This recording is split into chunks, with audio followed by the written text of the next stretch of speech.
नमस्कार, मैं डॉक्टर अजीत भारती आज फिर आपके लिए CBSE board class 10 Hindi course से क्षितिज काव्यखंड के अंतर्गत सन 2010 से लेकर 2015 तक पाठ सूरदास के पद से संबंधित जो प्रश्न पूछे गए हैं उन्हीं को आज हम कवर करने वाले हैं। तो ये प्रश्न आपको सुनने में या पढ़ने में थोड़े कुछ प्रश्न आपको मुश्किल से भी लगेंगे, कठिन से, और कुछ बहुत ही सरल लगेंगे, लेकिन उन कठिन प्रश्नों लगने वाले कठिन प्रश्नों के भी उत्तर बहुत ही सरल होते हैं। आप प्रश्न को सुनकर या पढ़कर ये अनुमान लगा लेंगे कि आपकी तैयारी किस प्रकार की है। अगर पूछे गए प्रश्नों के उत्तर आपको आ रहे हैं तो आपकी तैयारी अच्छी है, अगर नहीं आ रहे तो फिर आपको तैयारी करने की आवश्यकता पड़ेगी। तो इन प्रश्नों के आधार पर आप अपनी तैयारी का अनुमान लगा सकते हैं। तो चलो फिर शुरू करते हैं। और ये पार्ट कौन सा है? पहला पार्ट 1 पेपर 2010-15 सीबीएसई बोर्ड परीक्षा में 2010 से 2015 तक पाठ सूरदास के पद से पूछे गए प्रश्न और उनके उत्तर। 2010-15 तक परीक्षा टर्म 1 और टर्म 2 में होती थी। सूरदास के पद पहले टर्म में था। ठीक है, तो अब हम आते हैं पाठ सूरदास पद से पूछे गए 2015 तक के प्रश्न और उनके उत्तर। तो 2010 में प्रश्न पूछा गया था। प्रश्न नंबर पहला, गोपियों ने कृष्ण के प्रति अपने प्रेम भाव की गहनता को किस प्रकार प्रकट किया है? सूरदास रचित पदों के आधार पर स्पष्ट कीजिए। ठीक है, यानी प्रश्न में ये कहा गया कि गोपियों ने कृष्ण के प्रति अपने प्रेम भाव की गहनता को किस प्रकार प्रकट किया है, अर्थात गोपियां श्री कृष्ण से गहरा प्रेम करते थे। तो इस पद के आधार पर यानी सूरदास रचित पदों के आधार पर आपको लिखना है। तो उत्तर किस प्रकार हम लिखेंगे? गोपियां कृष्ण से बहुत गहरा प्रेम करती हैं। वे स्वयं को अहरल पक्षी के समान मानती हैं और श्री कृष्ण के प्रेम को अहरल पक्षी की लकड़ी के समान बताती हैं। वे श्री कृष्ण को मन, कर्म और वचन से अपने हृदय में बसाए हुए हैं। गोपियां कहती हैं कि जिस प्रकार चींटियां गुड़ से लिपटी रहती हैं, ठीक उसी प्रकार वे भी उनसे प्रेम के कारण बंधी हुई हैं। फिर प्रश्न नंबर दूसरा, सूरदास द्वारा रचित पदों के आधार पर गोपियों के वाक चतुर की विशेषताओं का उल्लेख कीजिए। तो प्रश्न ये पूछा गया कि जो गोपियां कैसी थीं? बोलने में बहुत चतुर या चालाक अर्थात तेज थीं। तो उन्हीं विशेषताओं का उल्लेख करिए। यानी वो जो गोपियां उद्धव के सामने प्रस्तुत हुई थीं तो किस तरह से बोलने में उन्होंने अपनी चतुराई दिखाई थी, उसी का उत्तर लिखना। गोपियां कृष्ण के मित्र उद्धव को अपने वाक्य चातुर यानी बोलने में चतुर से पराजित कर देती हैं। यानी वो इतनी बोलती हैं कि उद्धव क्या बेचारा परास्त हो जाता है। वे उन्हें बोलने का अवसर ही नहीं देती हैं। उनके वाक चातुर की विशेषताएं इस प्रकार हैं। पहला, गोपियां उद्धव को भाग्यशाली कहकर उन पर व्यंग करती हैं। दूसरा, वे उद्धव के योग को कड़वी ककड़ी के समान बताती हैं। तीसरा, गोपियां योग को एक प्रकार का रोग मानती हैं। वे उद्धव के योग को नकारती हैं यानी मना कर देती हैं और प्रेम को महत्व देती हैं। फिर पांचवा हो जाएगा, गोपियां योग उन लोगों को देने की बात करती हैं या कहती हैं जिनका मन भटका हुआ। तो इन बिंदुओं में आप किन्हीं 3 बिंदुओं को जो आपको अच्छे लगें उतने ही लिख सकते हैं। पूरे 5 बिंदु लिखने की कोई आवश्यकता नहीं है। तो सन 2011 में पूछे गए प्रश्न।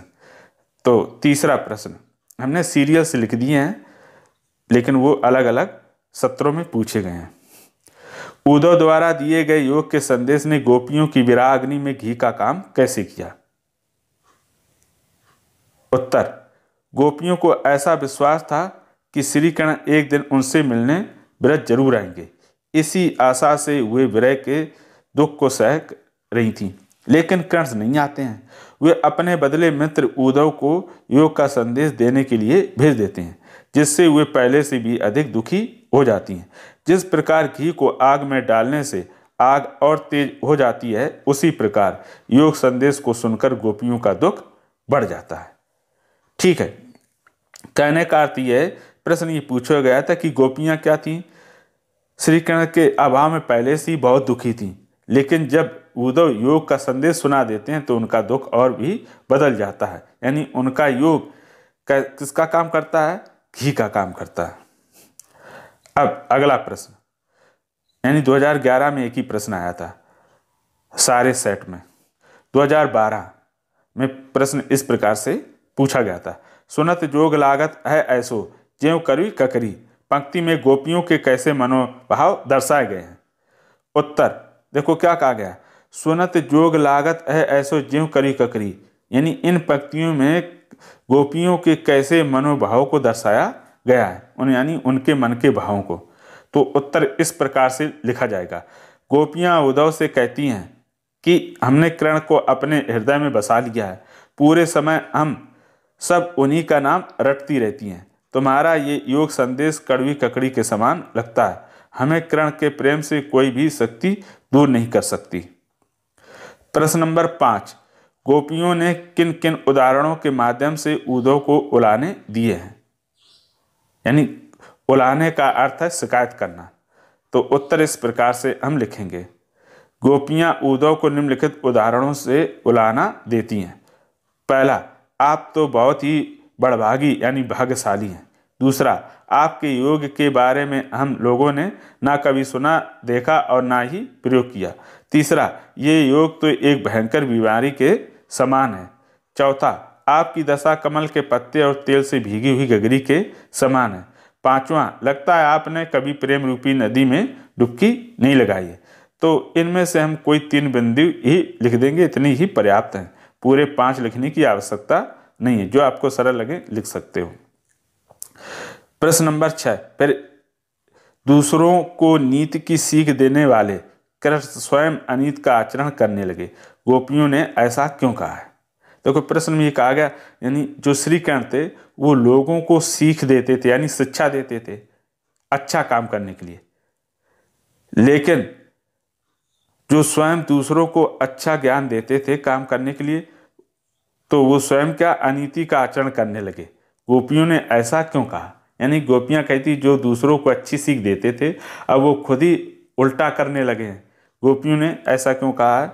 उत्तर, गोपियां कहती हैं श्री कृष्ण हमेशा दूसरों को नीति की शिक्षा देते थे, सभी को प्रेम के बदले प्रेम देते थे, वे प्रेम को अधिक महत्व देते थे, लेकिन अब कृष्ण उन्हें प्रेम को छोड़कर ज्ञान और योग का मार्ग अपनाने की बात कहते हैं। गोपियों को समझाने के लिए अपने मित्र उद्धव को भेजते हैं। वे कहते हैं जो दूसरों को पहले नीति सिखाता था अब वही स्वयं अनीति के मार्ग पर चल रहा है। कहने का अर्थ ये कि श्री कृष्ण प्रेम के बदले दूसरों को प्रेम देते थे, मुसीबत में उनकी सहायता करते थे और लोगों को यही मैसेज देते थे कि किसी को कोई भी मुसीबत में हो तो हमें भी उसकी मदद करनी चाहिए। लेकिन अब गोपियां श्री कृष्ण से प्रेम करती हैं और श्री कृष्ण क्या कर रहे हैं? प्रेम के बदले उनको उद्धव के माध्यम से योग संदेश भेज दे रहे। तो इसीलिए गोपियां कहती हैं कि अब वह क्या करने लगे हैं, नीति की जगह अनीति के मार्ग पर चल रहे हैं। फिर अगला प्रश्न है, गोपियों को कृष्ण में ऐसे कौन से परिवर्तन दिखाई दिए जिनके कारण वे अपना मन वापस पा लेने की बात कहती हैं? यानी गोपियां कहती हैं कृष्ण में ऐसे कौन से बदलाव दिखे जिसके कारण उनको लगता है कि अब श्री कृष्ण से हमारा मन वापस मिल जाएगा। तो उत्तर, श्री कृष्ण मथुरा जाते समय गोपियों का मन चुरा ले गए थे। पहले वे गोपियों को प्रेम के बदले प्रेम देते थे, लेकिन अब वे उन्हें प्रेम को भुलाकर योग साधना का मार्ग अपनाने को कह रहे हैं। अब उनका हृदय बदल गया है, वे राजनीति वाली बातें करने लगे हैं। गोपियों को लगता है कि अब कृष्ण को उनसे प्रेम नहीं रहा, इसलिए वे उनसे अपना मन वापस पा लेने की बात कह रही हैं। देखो गोपियां ये कहती हैं कि वो पहले प्रेम के बदले प्रेम देते थे और जब वो मथुरा गए थे तो हमारा मन चुरा ले गए थे, लेकिन अब वो प्रेम की बात ना करके योग साधना की बात कर रहे हैं। अर्थात गोपियों का ऐसा अनुमान होता है कि अब श्री कृष्ण से प्रेम नहीं करते, अब उनका शायद जो मन चुरा कर ले गए थे वापस मिल जाएगा। फिर सन 2013 में प्रश्न इस प्रकार पूछा गया था, उद्धव के व्यवहार की तुलना किससे की गई है? ये तो प्रश्न बहुत ही सरल है और सभी को आसानी से आ जाएगा। यानी जो उद्धव है उनके व्यवहार की तुलना किससे की गई थी? तो उत्तर इस प्रकार लिखेंगे, उद्धव के व्यवहार की तुलना निम्नलिखित से की गई है। पहला, कमल के पत्ते से। उद्धव को कमल के पत्ते के समान बताया गया है। जिस प्रकार कमल का पत्ता पूरे समय जल के ऊपर रहता है फिर भी उस पर जल का प्रभाव नहीं पड़ता है। दूसरा, तेल लगे गागर से। जिस प्रकार गागर के ऊपर तेल लगाने के बाद जब उसे पानी में डुबोया जाता है तो उसके ऊपर जल की एक भी बूंद नहीं रुकती या ठहरती है। ठीक है, तो ये दो उन्होंने कारण बता दिए। ठीक उसी प्रकार, फिर निष्कर्ष लिखेंगे, ठीक उसी प्रकार उद्धव कर्ण के साथ रहते हैं फिर भी वे उनसे प्रेम से प्रभावित नहीं होते हैं अथवा उद्धव पर उनके प्रेम का कोई प्रभाव नहीं दिखाई देता है। यानी गोपियाँ कहती हैं कि उद्धव पूरे समय श्री कृष्ण के रहे, उसके बाद भी उनका प्रेम का प्रभाव उनके ऊपर उद्धव के पड़ा ही नहीं। 2014 में पूछा गया प्रश्न, गोपियों द्वारा उद्धव को भाग्यवान कहने में निहित व्यंग को स्पष्ट कीजिए। यानी गोपियाँ उद्धव को भगवान कहती हैं, उसमें निहित का अर्थ होता है शामिल। कौन सा व्यंग शामिल है? उत्तर, गोपियाँ उद्धव पर व्यंग करती हुई उन्हें भगवान कहती हैं, यानी भाग्यशाली बड़भागी। वास्तव में वे उसकी प्रशंसा नहीं कर रही हैं बल्कि उसका उपास कर रही हैं। यानी प्रतीत ऐसा होता है जैसे वो उसकी प्रशंसा कर रही हैं, जबकि उसकी प्रशंसा न करने के बजाय उसका उपास कर रहे हैं। उनका कहने का भाव यह है कि आप कर्ण के साथ रहते हैं फिर भी आपको उनसे प्रेम नहीं हुआ, ना ही आप प्रेम को समझ पाए। ये आपके लिए सच में दुर्भाग्य की बात है। अच्छा, इसको और समझ लेते हैं ठीक से। गोपियाँ कहती हैं कि तुम बहुत ही भाग्यशाली हो। हमें ऐसा लगता है कि उनकी प्रशंसा कर रहे हैं, बड़ाई कर रहे हैं, बल्कि उनका उपास कर रहे हैं। वो कहते हैं कि आप इतने समय से उनके साथ रहते रहे लेकिन फिर भी आपको उनसे प्रेम नहीं हुआ, अर्थात इसलिए आप भाग्यशाली नहीं बल्कि आपका ये दुर्भाग्य है जो श्री कृष्ण से प्रेम नहीं कर पाए। अगला प्रश्न, जागत सोवत स्वप्न दिवस निस कानय कानय जकरी। इस पंक्ति द्वारा गोपियों की किस मना स्थिति का वर्णन किया गया है? तो उत्तर, गोपियां श्री कृष्ण से बहुत प्रेम करती हैं, इसलिए वे जागते सोते स्वप्न में दिन और रात में केवल उनका ही नाम जपती रहती हैं।